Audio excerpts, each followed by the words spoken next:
আসামি সাবেক DMP commissioner Habibur Rahman সহ ৮ জন এবং এই মামলায় ভিকটিম শহীদ আনাস সহ মোট ৬ জন। এখানে একটি অভিযোগই আনা হয়েছে, সেটি হলো ৫ অগস্ট দুপুরে চাংখারপুল এলাকায় নিরীহ নিরস্ত্র ছাত্র জনতার উপরে নির্বিচারে গুলি করে ৬ জনকে হত্যা করা মাধ্যমে মানবতা বিরোধী অপরাধ।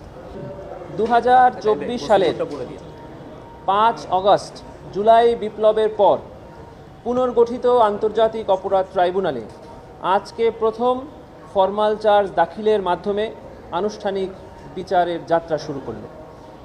ইতোপূর্বে ট্রাইব্যুনালের তদন্ত সংস্থার পক্ষ থেকে বিজ্ঞ চিফ প্রসিকিউটর বরাবর যে তদন্ত প্রতিবেদন দাখিল করা হয়েছিল সেটি ছিল জুলাই গণঅভ্যুত্থান চলাকালে চাংখারপুলে সংগঠিত মানবতা বিরোধী অপরাধের অভিযোগে। সেই তদন্ত প্রতিবেদন এবং তদন্ত প্রতিবেদনের সাক্ষ্যে জমাকৃত তথ্য উপাত্য পর্যালোচনা করে বিজ্ঞ চিফ প্রসিকিউটর আজকে ট্রাইব্যুনালে প্রথম ফরমাল চার্জ দাখিল করলেন। এই ফরমাল চার্জ দাখিলের পরে এটি ট্রাইব্যুনালে শুনানির জন্য উপস্থাপন করা হবে। ট্রাইব্যুনাল আইন অনুযায়ী যথাযথ আদেশ প্রদান করবেন বলে আমরা আশা করি। আসামির সংখ্যা কত? এই মামলায় আসামি সাবেক ডিএমপি কমিশনার হাবিবুর রহমান সহ ৮ জন এবং এই মামলায় ভিকটিম শহীদ আনাস সহ মোট ৬ জন। এখানে একটি অভিযোগই আনা হয়েছে, সেটি হলো ৫ অগস্ট দুপুরে চাংখারপুল এলাকায় নিরীহ নিরস্ত্র ছাত্র জনতার উপরে নির্বিচারে গুলি করে ৬ জনকে হত্যা করা মাধ্যমে মানবতা বিরোধী অপরাধ। আমাদের এই আইন অনুযায়ী এই ফরমাল চার্জটি ট্রাইব্যুনালের কাছে যদি স্যাটিসফ্যাক্টরি মনে হয় তাহলে ওনারা এটিকে আমলে গ্রহণ করবেন এবং যে সকল আসামিরা উপস্থিত আছেন তাদেরকে একটি করে এই কপি প্রদান করার জন্য বলে দিবেন।